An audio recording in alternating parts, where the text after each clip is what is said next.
नंदुरबार जिल्ह्यात गेल्या 4 दिवसापासून होत असलेल्या रिमझिम पावसामुळे आता शेतीच्या कामांना काही प्रमाणावरती वेग आला असल्याचं दिसून येत आहे. नंदुरबार जिल्ह्यामध्ये यावर्षी गेल्या 1.5 महिन्यानंतर पावसाला खऱ्या अर्थाने सुरुवात जी आहे ती झाली असल्याचे जरी बोललं जात असलं तरी देखील नंदुरबार जिल्ह्यात अजूनही समाधानकारक पाऊस जो आहे तो झालेला नाही. मात्र ज्या शेतकऱ्यांनी आधी पेरणी करून ठेवलेली होती त्या शेतकऱ्यांकडून आता शेतीच्या कामांना जे आहे ते वेग आले असल्याचे दिसून येत आहे. अनेक शेतकऱ्यांनी आपल्या पिकांसाठी खत जे आहे ते देऊन ठेवलेलं होतं. आता या मिरचीचे क्षेत्र आता या मिरचीचे क्षेत्र जे आहे ते आता हळूहळू वाढू लागलं आहे. त्यामुळं मिरचीचे क्षेत्र जे आहे ते व्यवस्थित व्हावं यासाठी आता या मजुरांच्या सहाय्याने त्या पिकांना जे आहे ते ताण दिला जातोय. म्हणजे याची वाढ जी आहे ती व्यवस्थित पद्धतीने होईल यासाठी मजुरांच्या वतीने आता काम जे आहे ते केलं जात आहे. नंदुरबार जिल्ह्यामध्ये खरीप हंगामामध्ये यावर्षी कापसाची लागवड जी आहे ती कमी प्रमाणावरती होत असल्याचं दिसून येत आहे. तर दुसरीकडे मिरची पिकाची लागवड जी आहे ती समाधानकारक जरी असली तरी देखील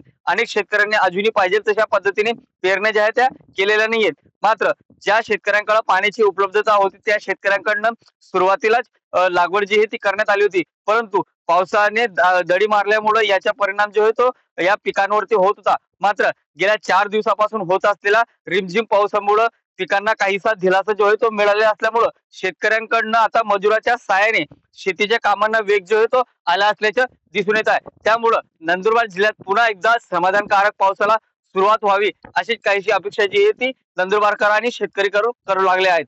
जितेंद्र बैसारे, टीव्ही 9 मराठी, नंदुरबार.